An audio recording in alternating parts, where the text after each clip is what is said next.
Good evening, everyone. Welcome. Welcome to our Science Cafe, the MDI Biological Science Cafe. We are thrilled to have you all here with us this evening. Now that we have an extra hour of daylight, it's not even dark. We're giving our Science Cafe in the light of day, which is terrific. So as we let folks continue to join in, we want to welcome everyone and talk a little bit about our presentation this evening. So we are here to talk a little bit about the science of storytelling, which I'm sure many of you know that, storytelling has always been one of the most powerful ways we have of sharing knowledge and sharing our perspective on the world. So long before we had the printed word, we had just the ability of folks to share stories through generations. That was a big part of how people learned and how their world was influenced. So tonight we want to talk a little bit with you specifically about how storytelling can really be an important tool, particularly when we're communicating complex information. And so to help us do that, we are thrilled to welcome Dr. Liz Marnik to join us. Many of you know Liz. You know that she was recently the Director of Science and Education Outreach here at the MDI Biological Lab, but she has a new role now. She's recently joined as the Executive Director of the Evidence Collaborative. So she is now filling a really important role in terms of helping folks access good information about making public health decisions and just decisions about science and medicine in general. So we're thrilled to have her back with us this evening. And Liz, I'm going to just turn things over to you and you can take it away and tell us a bit about storytelling and communication. Awesome. Well, I'm excited to be here. Before I get into any details, I want to go through two things with everybody. So let's see if I can get my computer to work. Here we go. So some of you might be aware that about 1 in 8 women will develop breast cancer. 16% are younger than 50 years old, and about 66% are diagnosed when the cancer is still localized. So I want you to take a second to think about those statistics. And then the why I'm doing this is gonna make sense in a little bit. So hang tight with me. I promise it will all come together. Now I want to do something a little different. And I want to tell you guys a story about Juniper. So Juniper is the daughter of a friend of mine, and I'm sharing her story with permission. When Juniper was 6 months old, she started to develop what is known as infantile spasms. These are a type of pretty catastrophic seizures. And all of a sudden, they went from, thinking Juniper was going to grow into a healthy adult to all of a sudden having these seizures that their baby was having, and they didn't have any answers. They went to doctor after doctor after doctor. Juniper ended up having a hemispherectomy, which means that they went in and they removed half of her brain in the hopes that it would stop the seizures. And unfortunately, it did not work.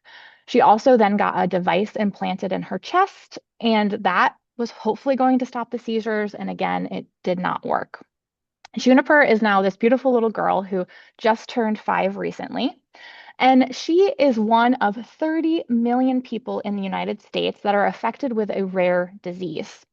And unfortunately for Juniper and her family, they don't actually know what disease she has. She is in the category of rare diseases known as an undiagnosed rare disease. What that means is that they know Juniper has a disease because she has these catastrophic seizures that they can't control through anything they've tried so far. They've tried medications, they've tried surgery, they've tried everything that we currently have available in our toolbox, and they're not working. So they don't know exactly what's wrong with her, but they're waiting for science to try to catch up and give her an answer for what's causing her seizures. And this matters a lot to Juniper and her family because unfortunately, uncontrolled seizures can lead to early death. So Juniper and her family are very much advocating for hope, like science funding, and for hoping to one day have an answer so that they can have a treatment for Juniper, but also for all of the people who are in this camp with Juniper who have a rare disease that does not have a diagnosis. So again, I'm going to come back to both of the statistics for breast cancer and Juniper's story in a minute. So hang tight with me. Some of you know that I do a lot of science communication in a lot of different platforms. And all of my science communication really involves storytelling. And there's a specific reason for that. But one reason is that I myself am a PhD trained immunologist. I am a scientist. And I like to, when I think about science, I like to pretend, right, as all like when we're thinking about this, I like to pretend that data and facts are enough. Data and facts should be enough to convince people to change their minds, to convince people that science is important. But that's actually not true. And data actually tells us that that's not true. And I'll share some information about that in a second. But I know it's not true from my own personal experience. I recently had this guest essay published in the New York Times, and I was raised in an anti-science and anti-vaccine household. I didn't trust science and I didn't trust vaccines for a very long time. And when I think about what actually changed my mind, it wasn't the data that I was learning in college. It was the stories and the relationships that I built with the people who were teaching me this information that ultimately helped me change my mind. And eventually, when I was 23, I walked into a clinic and I got vaccinated for the first time. And then a few months later, I started my PhD program. But again, it wasn't the data, it wasn't all these facts that changed my mind. They certainly, learning those was interesting and helpful and was part of the process, but it was really the stories and the relationships. And that's a really hard thing a lot of times for us who like data and like information to reckon with. But once I started realizing that it was stories that have a really big impact, I started weaving storytelling more into the science communication that I do. So I also write a Substack called From the Science Classroom. This was a recent article I published telling the story of Ben and Beth. Ben is one of my followers. He has a stage 4B colorectal cancer, and he is doing really well because of the power of clinical trials. He's in an NIH-funded clinical trial, and they wanted me to share his story as a way of highlighting the benefits of science, the benefits of scientific funding, the benefits of all of these new cancer treatments that are being, discovered every single day. And that kind of information is more compelling. And I want to talk to you a little bit about how we know that stories are really helpful for conveying information. Let's see. All right, so there's a lot of papers, and I'm only going to show you a few because, again, that isn't the data alone is not super helpful. But there was some papers that showed that, so there's two things that can happen. So on the left, when you're looking at the scrambled paragraphs, that's what they put somebody in a special MRI machine, and they gave them information that was all scrambled up. So it didn't make, cohesive sense. There wasn't a nice, pretty story attached to it. And you can see that there's a few areas of the brain that are lighting up. But when a story was told fully intact, you can see that more areas of the brain are engaged. And there's a lot of pieces of evidence, there's a lot of research out there that shows this, that storytelling really engages a lot of different parts of our brain. And this shouldn't be surprising to us because I know if I'm reading a book and something sad is happening, I'm probably also sobbing because a story can really grab your attention, grab your emotions. This is also the same reason you might cheer when you're watching TV or laugh during a movie or a podcast or something you're listening to. Those stories have a really strong ability to engage different areas of our brains far more than just, a list of data and facts. There's also this really cool preprint that just came out. And what they wanted to do is they took a group of high school students and they split them into two cohorts. So one group didn't get any stories as part of this curriculum, and one group got, information woven into a narrative, woven into a story. And what they found is that the group of students who engaged with information in the form of a story had increased empathy towards people with diverse opinions, so opinions that were different from what they held. And also, they had a lot more respect for people who disagree. So, not only do stories engage more of our brains, but they also help us, be kinder to people with different worldviews. And that's an important part for actually changing minds and delivering information. That's really an important part of being able to connect with people because people trust people. And oftentimes, if somebody doesn't know you and doesn't have a relationship with you, it's going to be harder for them, to connect with the information that you're delivering. But weaving information into a story can help increase empathy and respect to both sides, the person listening to the story and also to the person telling the story. And then we have data from a couple different studies that actually looked at stories versus information delivered like in statistics. And in both cases, you can see at the one on the left, this was a really classic experiment by Bauer and Clark. And they wanted to know how well people could remember information if it was told in the form of a narrative, told in a story, versus told just, randomly, just delivering the information. And they found that, again, when information is woven into a narrative, it is remembered so much better than when it's delivered on its own. And the graph here on the right is another study that again looked at the same thing and found that when information is woven into a story, it's remembered and retained much better than if it's just, told as statistics or just information without any sort of context. Now, when you're weaving information into a story, it's really important to think about who are you targeting, what is your goal, and what is one or two things you'd like for them to learn and remember. So when I'm communicating science through a story, I think about who is my target audience. The kind of story that I would tell for the public is very different than the kind of story I might weave in if I'm talking to another group of scientists. I also have to think about what is the goal? Why am I telling them? Like, what do I want them to learn? What do I want them to remember? What is the purpose of me having this conversation with them? And then from there, I can figure out what is the best way for me to deliver the information while also incorporating some sort of storytelling element so that that information can be better understood and received by the people listening. And I'm going to pause there for a second, and because I know Jerry and I also have some questions we're going to go back and forth to. And then I'm going to go back to the way I opened at the end. Take myself off mute. That would be helpful.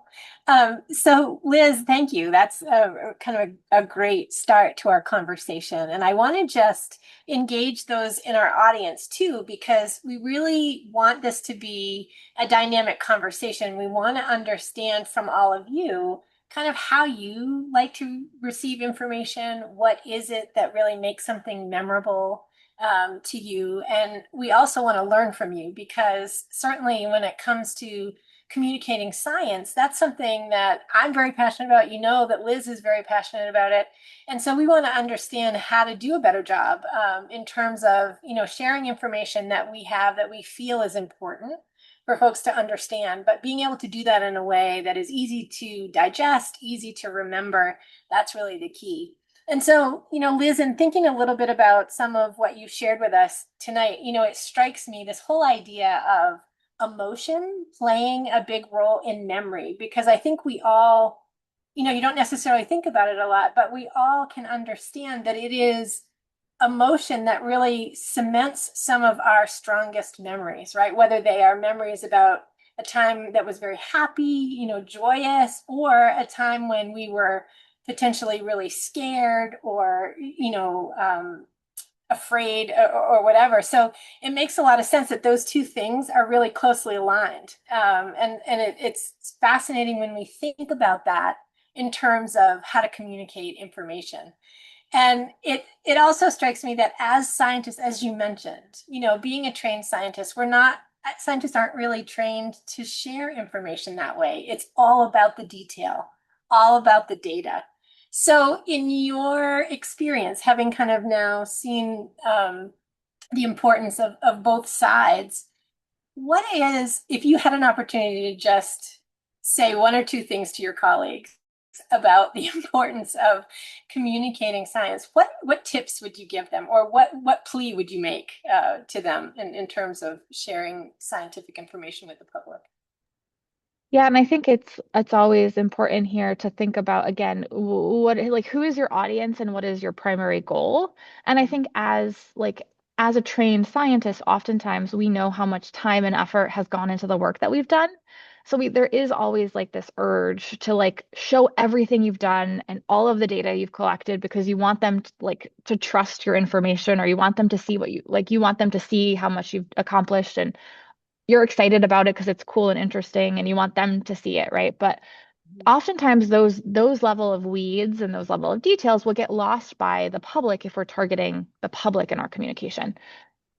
So oftentimes I like to remind people to really think about like what is the one or two things you want them to know or remember from the interaction that you're having with them.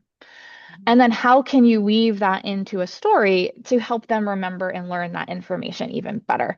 You can still be scientifically accurate. You can still weave in a couple pieces of data, if it's important to the message that you're delivering, but you don't have to just, present figures and facts. You can weave in a narrative maybe related to, how you became a scientist or how you did that experiment, or maybe bring in patient if your work is relevant to a patient population that is waiting for, new treatments or new discoveries. There's ways that you can do that.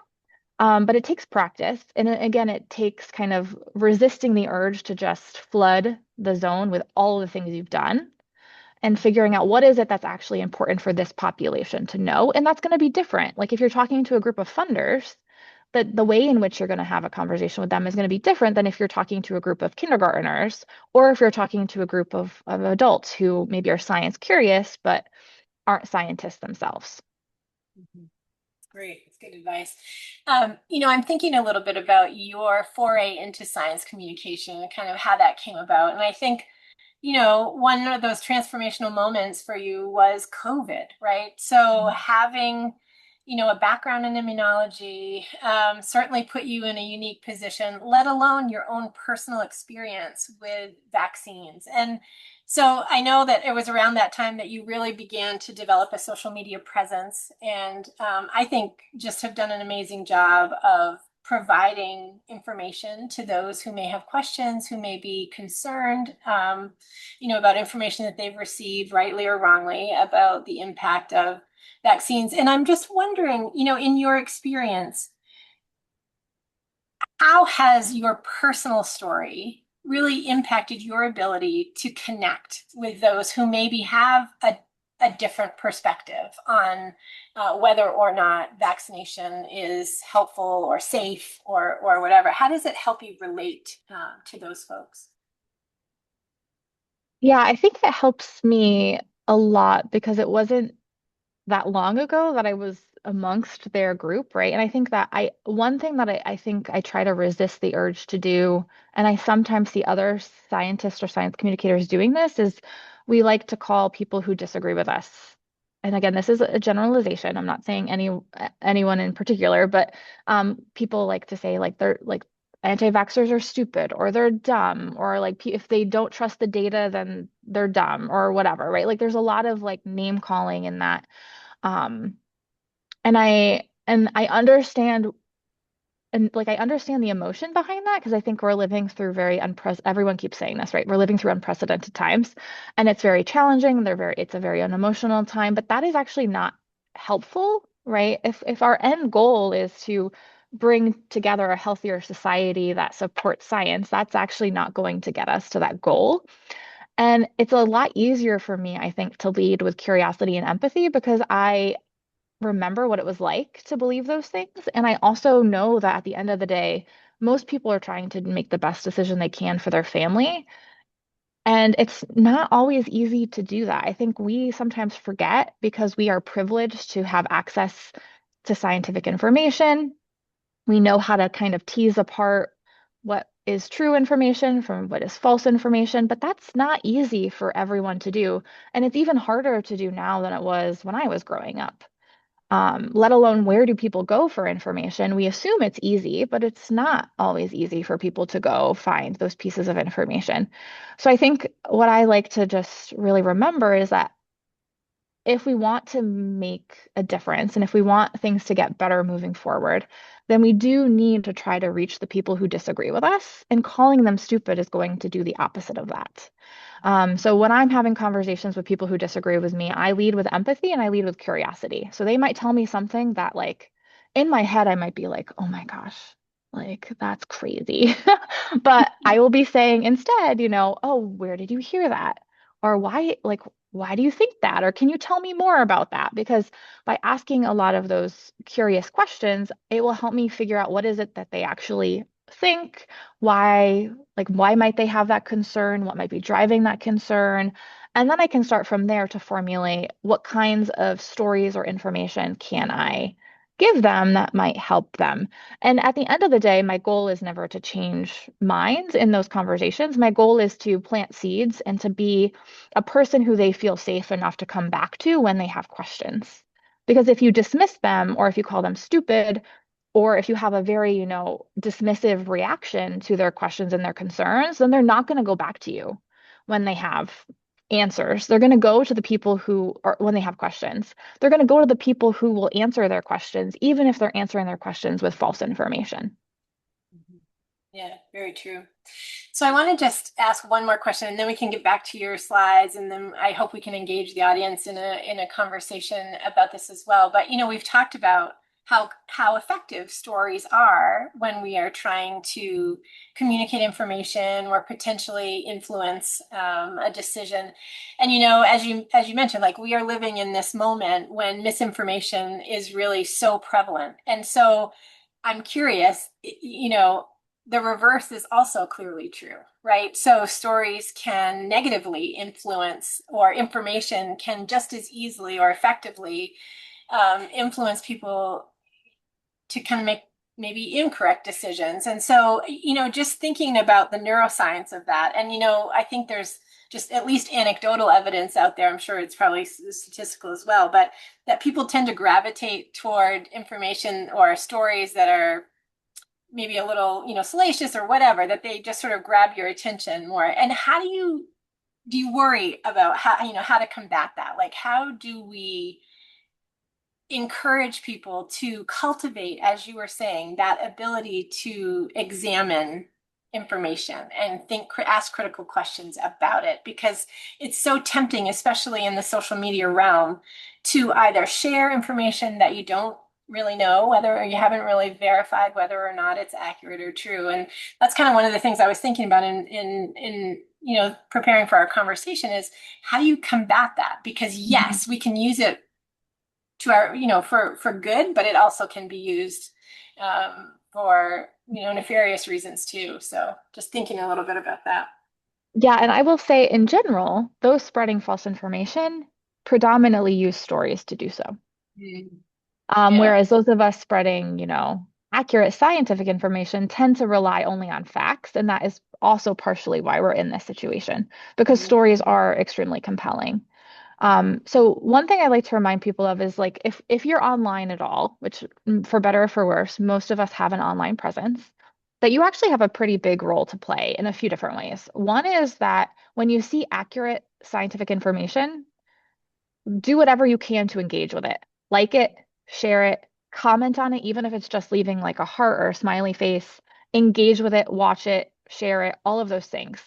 Even if you don't think the information is for you, still engage with it. And the reason for that is because the more engagement a piece of information gets on social media, the more it gets pushed into the algorithm and seen by people who don't follow you or follow me. Like, let's say I have a science post that I've done. The more people who engage with it, the more likely it is that that post will reach the population of people who actually need to see that information. Mhm. The opposite is also then true. If you see something that you know is likely false, don't comment to say, hey, this is wrong. Don't share it to say, hey, this is wrong. Don't like it. Don't watch it. Don't engage with it. Because if you do, again, then what's going to happen is that it gets pushed into the algorithm to people. And unfortunately, there is this effect called the illusory truth effect, where the more someone sees a piece of information, even if it's not true, the more likely they are to believe it. And this is really why social media can be so dangerous because false information spreads very quickly. And the more people see it, the more likely they are to believe it. So we all have kind of a role to play in helping that information, good information, spread better.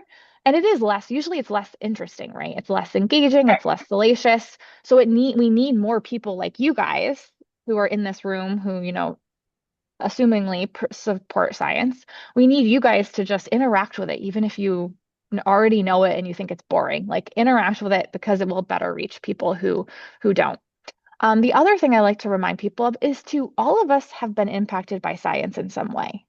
You have a cell phone, that was brought to you by science. The internet I'm using right now, brought to me by science.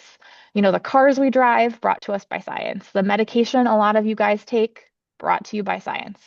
But we don't tend to share those things, or we don't share the ways in which science has benefited our lives as individuals. I haven't shared the many times my kids have gotten vaccinated and have been fine, right? But we need to start sharing those stories again to combat all of these false and bad stories that tend to spread online. And so we all can do that in all, even if it's just something simple by like, hey, I'm taking this cool new medication that science helped fund or whatever it is. We all can do that in our own way. Mhm. That's great. It's really good advice. So I don't know if you want to finish your presentation and then Yeah. we can engage the audience, or the best way to do that, you want to just show the rest of your slides. Yeah, I only have 1 second. Let me get this back up.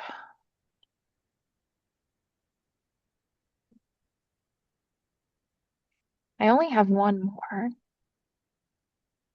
So I'm going to go back to the way that I began. I gave you guys a bunch of statistics about breast cancer, and then I told you about juniper and rare disease.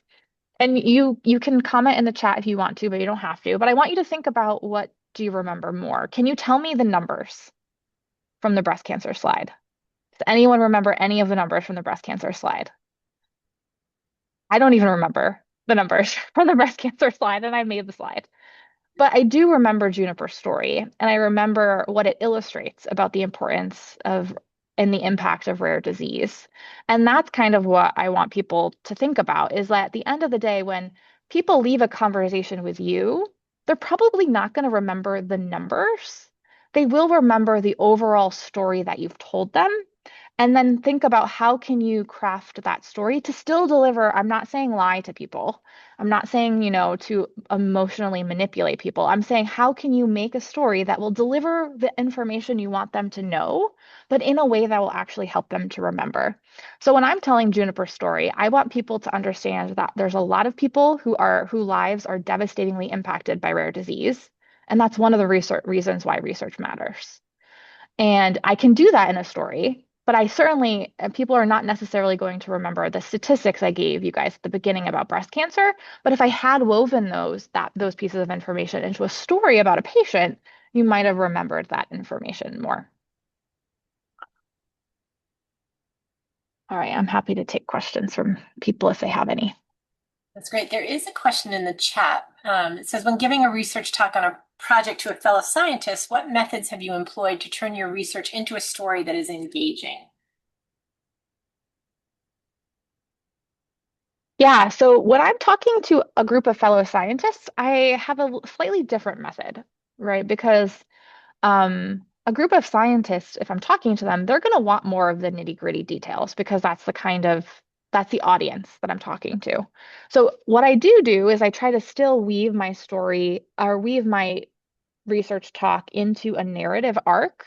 So I will have some sort of like engaging opening. So maybe um, my PhD work was focused on autoimmune disease. So I would often open with a story from my own family about the impact autoimmune disease has had on us as a family. And then I would get into the actual nitty-gritty research talk. And then I would end again with the impact that I would hope that research would eventually have in the future. But I will say that when I'm giving a scientific talk to a group of scientists, I do tend to rely more heavily on the data because that's what's important to that audience. So again, it's always whenever you're giving a talk to a group of people, it's always making sure you're tailoring your talk to be appropriate to the audience.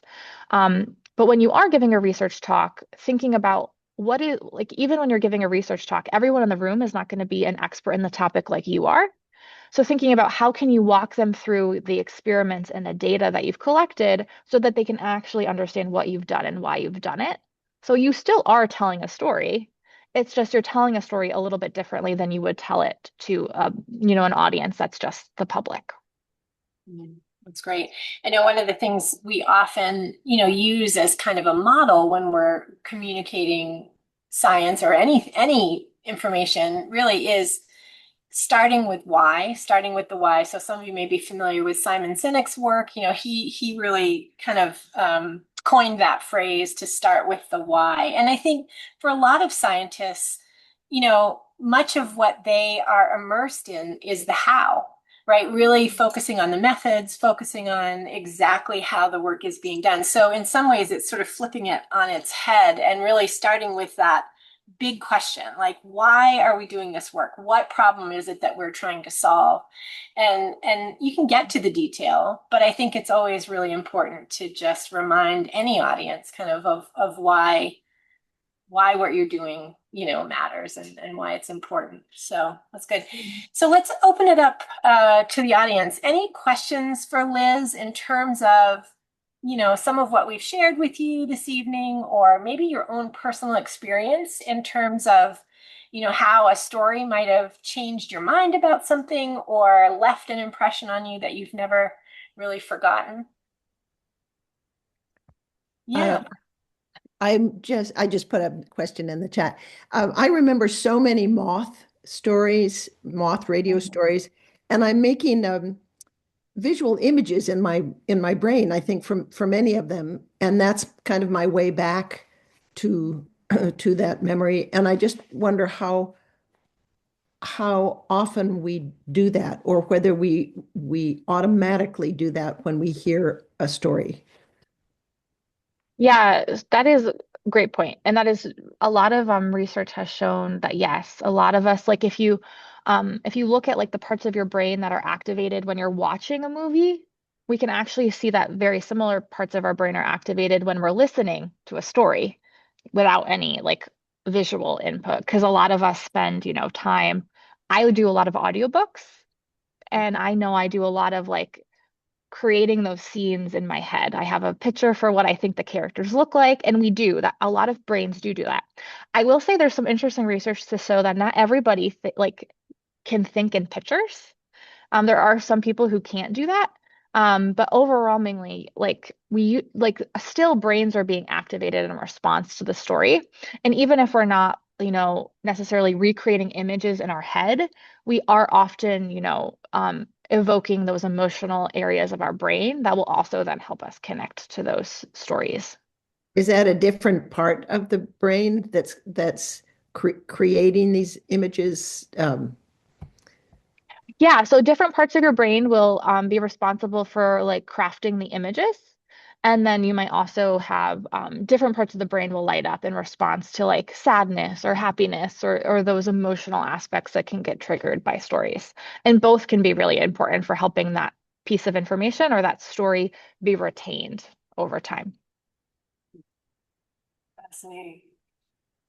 Are there other folks in the audience? I'm curious to hear from all of you about, what makes information memorable to you or easy to understand? Is it a combination of both facts and maybe stories, or do you tend to just kind of want to hear more narrative?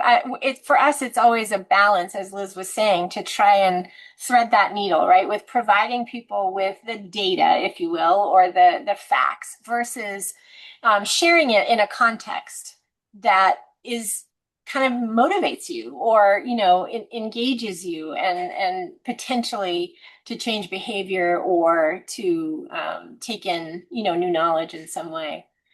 What are folks thinking about that? How do you prefer? What is effective when you listen to presentation? Why people think about that question, because I would love to hear what people say. We do have a comment in the chat about identifying audiences. So another Liz said that identifying audiences can be tricky for science curious adults, still include people with a wide range of knowledge, and asked if I could talk about how I might approach that. And that's a great question. And this is why I actually think the best kind of science communication is a two-way conversation between you and the audience that you have. And depending on the platform in which you're communicating, that may be easier than others. But it is often hard, right, in a mixed population to really know what it is that your audience needs from you at the time. And this is why when I'm giving like when I'm delivering information, I try to have it be that two-way street. If I'm in a room with people, I can, read body language. So I can kind of tell if somebody looks super confused, then I'll back up. I also try to make like have places where I can check in with people. So I might ask a question and then based on, how they respond to that question, I might change the way in which I then converse. I will always also say that I always try to assume the least prior knowledge as possible because I would rather, make sure that I'm reaching as many people in a room as possible than missing a bunch of people in the room. So I try to assume very little prior knowledge in the group that I'm communicating to. And then, based on interactions with the group, questions that the group might ask, I will then change, and adjust on the fly. But in general, I try to assume very little prior knowledge if I'm walking into a room where I really know nothing about the audience. And then I can kind of adjust from there. There's another question in the chat, Liz, and it's a great one because I know that is a concern that a lot of scientists have, and that is oversimplifying or potentially unintentionally misleading the audience, because you're trying to keep it relatively high level and but with it all the devil is in the details. Right? And so how do you balance that between getting your point across but not oversimplifying in a way that might potentially lead someone to draw an incomplete conclusion? Yeah. So in general, I think we need to trust the public with nuance. This is a mistake I think we have often made is that we assume the public, doesn't want uncertainty or doesn't want the nuance, but we actually lose trust. There's a lot of data that shows that we lose the trust of the public when we pretend things, are clearly black and white. And that, I mean, sometimes things are clearly black and white, but a lot of times there is uncertainty in the information that we have available, and we need to trust the public with that uncertainty. So a lot of times it goes down to, again, like, what is it that I need or I want the audience to know? And then, for example, when we're talking about something like a lot of my audience cares about the risk of long COVID. And if you're not familiar, long COVID is a complication that can occur following a COVID-19 infection, and it can cause a wide range of symptoms. Some people report, persistent fatigue or brain fog or joint pain or heart complications after a COVID-19 infection.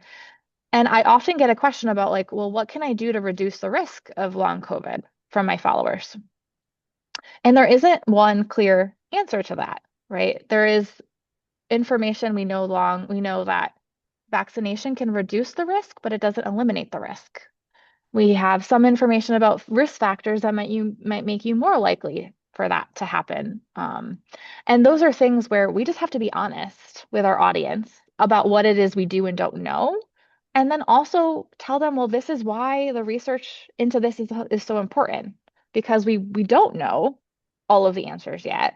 We know this kind of small area, and we're doing more research so that we hopefully can give you better answers into how to treat it or how to cure it or how to prevent it. So it really comes down to figuring out like what is it the question that they're asking, and then trusting them with complexity. You can still be honest about what we do and don't know while delivering information in a way that is still understandable. And sometimes that means I might have to do a series because people have short attention spans. So maybe if I want them to understand this whole concept, I have to break it into bite-sized pieces to get to where I ultimately want to go, and that's also okay. Um, but I think there is this misconception that you have to, that you can't, always there's this general misconception that, um, you have to dumb everything down.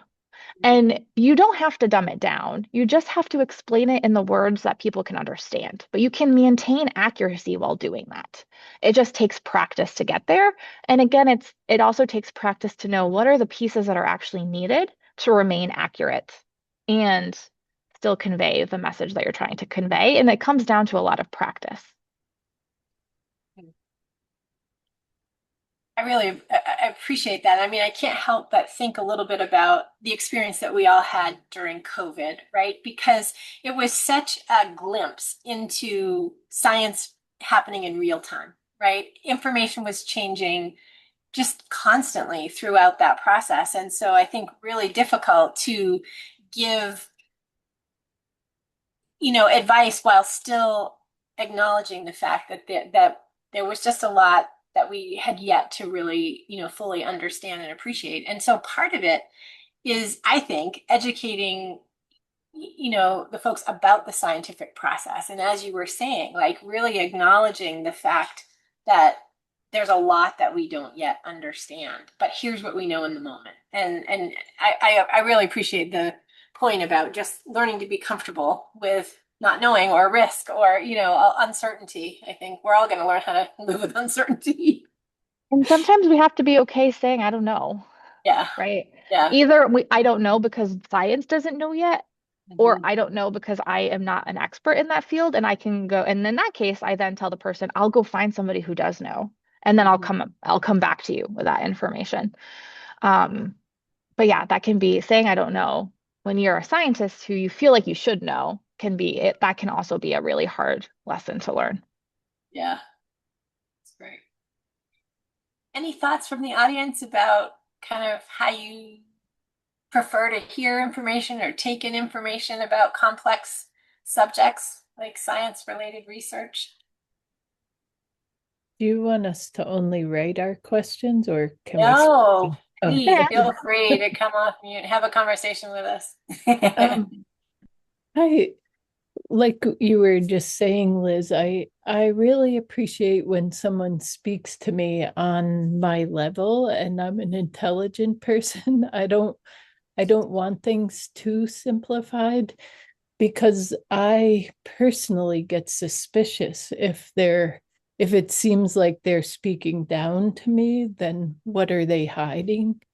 Mhm. Um, and I think the thing that gets through to me the most I don't know how I would say the most clearly is when it feels related to me. Like earlier, you were saying something about what kind of story gets through. Well, if I hear you say, this woman had a daughter that blah, blah, my ears are right on that because I have a daughter or whatever that may relate to me. So thank you. Yeah, I think that's a great point. And there's a lot of like research out there about like people trust people. And one of like the complexities of this moment in time is that a lot of people don't know a scientist, right?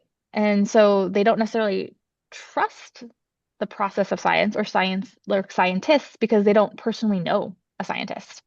And this is also why it's so important to get out into community spaces and to be talking to people if the person is a scientist, because that again helps to like I have a PhD, but I'm also a person. I like to run and I have two children and I like to cook and I like to eat cookies, like all of those things, right? I'm also a human.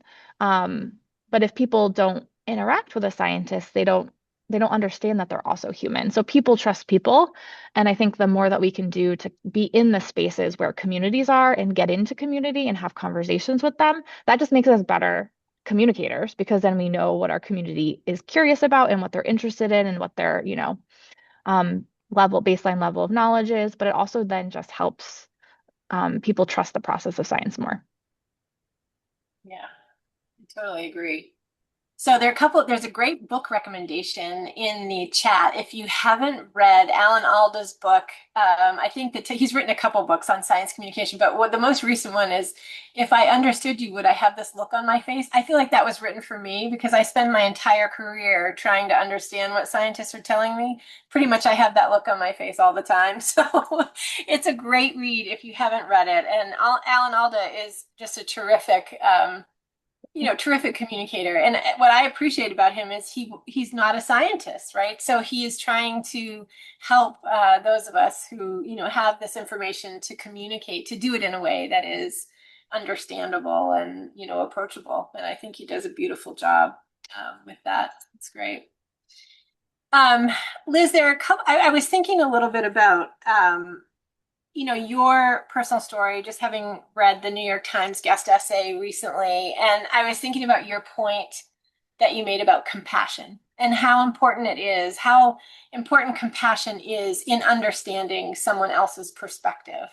And, for those of you who don't know Liz's story, she touched on it a bit, but I was really struck by your situation when you had children of your own, and how, despite having training as a scientist, training specifically as an immunologist, when you were confronted or faced with that moment where you had to decide about vaccinating your own kids, what kind of an eye-opening moment that was for you in terms of your own mom and her decision not to have you vaccinated.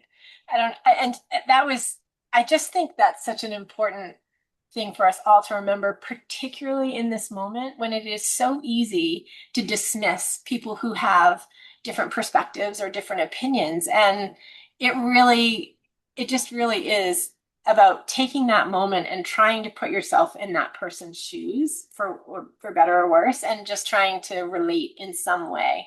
I don't know if you have thoughts about that, but I just was really, really struck by that story. Yeah, I mean, I will be honest and say that like I did not understand my mother's decision for the longest time. I pretty harshly judged her for her decision for a very long time. I was also, like a know-it-all 24-year-old.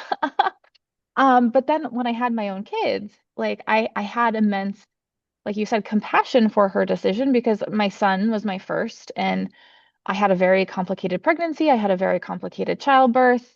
And like all of a sudden, like they placed this new baby on my chest, and I was like I now have to keep this human being alive, and nobody told me how to do this. Like, what am I like, what am I supposed to do? And in that moment, like I did, like all of the stories that I had been told growing up about all of the reasons why vaccines were unsafe came back to me. So I did temporarily, when they asked me to do the Hep B vaccine, I was like, we're gonna wait. And then I ended up getting him, he ended up getting it before he left the hospital because I was able to, have a conversation and remember all the things I knew and all of those things. But it did give me immense compassion for my mother because I like she her furthest education was eighth grade. And she had asked her provider questions and he wasn't willing to answer them. Like he made her feel dismissed. He made her feel like I was just another checkbox and he just wanted to check the vaccines off and wasn't willing to engage with her. So even now, when I've had a conversation with her, she said that she just was trying to make the best decision she could. And since no one was willing to answer her questions, she thought that meant not vaccinating me. And and and she was actually I had to interview her for the New York Times piece and she had to go on record because they did intense fact checking. I had to give them my birth records and My my God. vaccination records to verify that what I was saying was true. In our conversation around that, she told me, she's like, Liz, she's like, if somebody like you had understood me, maybe I would have made a different Oh, decision. And I think that is really like, I think at the heart of what I do is I try to remember that like people really are trying to make the best decision they can. And we all bring our baggage of our lived experience into every single decision that we make. And for better or for worse, the healthcare system in the US often dismisses people. And I have my dearest friend is a medical provider and I adore them and I don't blame them for the system, right? This is an institutional healthcare system issue. Providers can't have in-depth conversations in 10 minutes. That the system isn't set up to support those types of conversations. But that means that people are getting dismissed when they have very real symptoms and no answers for what's causing their symptoms. And when they're dismissed by, science and the medical establishment, they're going to go to whoever is offering them hope and answers, even if that hope and answers are false. And that is what I think about when I'm communicating science, because being angry at them is not going to help. I'm angry at the people who are knowingly spreading the false information, not at the people trying to make the best decision they can in a system that is not set up to actually support them in that. wow. Well, that's a great, I think, place to wrap up. Are there any final questions for Liz or other comments that you all want to make? Because I just think this conversation is so important. We need to have more of them. And, when we think about what we can do as individuals to support and promote good decision making, good information, I think it's just critical that we do what we can. As Liz was saying, there are lots of ways to do that. Even something as simple as liking a post that you see on social media that actually does play an important role. So if you're not following Liz on social media, she is available as Science Liz Wiz on Facebook and Instagram. And then tell me again the classroom one. I always forget the name of it, Liz. It's my Substack is from the science classroom, and my From the science Instagram, class. yeah, and my Instagram is science whiz, WHIZ Liz. And then I am dropping a gift link to my New York Times article. So if you don't have a subscription but you want to read it, if my chat will load, I just dropped the gift link into the chat for anyone. That's great. It's a great read. I encourage you all to take a look at it, primarily just as an example of beautiful communication. So really well done. And yeah. Oh, your local epidemiologist. That's another great one on social media and Substack. There are a lot of Substack has really become my go-to for a lot of, information like that, just because it seems a little more direct and a little less chaotic sometimes than some of the other platforms. But nonetheless, to your point, I think being out there on those platforms is equally as important, and for all of us to do that. So thank you, Liz, so much for sharing, this information, for sharing your story, and for always being just a great advocate for science information. And really appreciate your expertise, and happy to have you back. Yeah, happy to be here. And people can reach out to me. Jerry can share emails. If any of you have follow-up questions, I'm happy to chat more. Absolutely. All right. We're going to bring you back, and you can give us some more tips on how to be better science communicators. So thanks, everyone. And for those of you that are interested, next month we have a little bit of a different type of Science Cafe for you. I know many of you have participated in Dr. Haller's Art Meets Science talks. So next month, he has a great talk for us, and you, I bet, are going to be a little surprised by what you might learn.